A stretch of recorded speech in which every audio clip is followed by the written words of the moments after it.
Now when you're keeping fish, 50% of keeping fish is water quality, and the other 50% of keeping fish, regardless of the type of fish you are keeping, is fish food. So what you're really looking for is a very high quality fish food. So my favourite is definitely Danichi. So Danichi is a slow cooked bio-encapsulated food. Most of the other foods are all pressure cooked and heavily processed. So they put very good quality nutrients into the food, but not much of it is biologically available to the fish. And the vitamins just dissolve. Whereas the Danichi is bio-encapsulated, so the vitamins are actually available for the fish. And it has also got various clays and so forth in it that allow the digestive system to continue working, because the food doesn't get completely digested in the first half of the first half of the digestive system of the fish.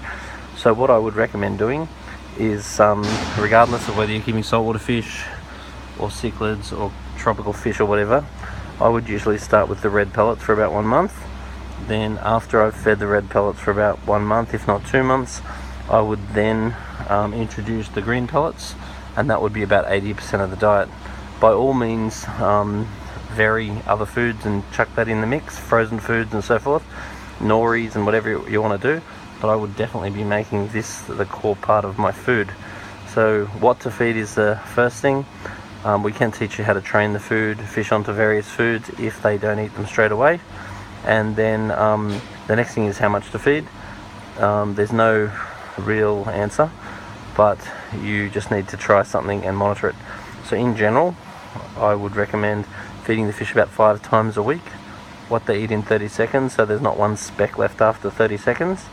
And then over time, over say a month, I monitor the fish, and if they're getting a little bit fat, I might decrease the amount or the regularity, or if they're getting thin, I will increase the amount or the regularity until you find out what suits your aquarium.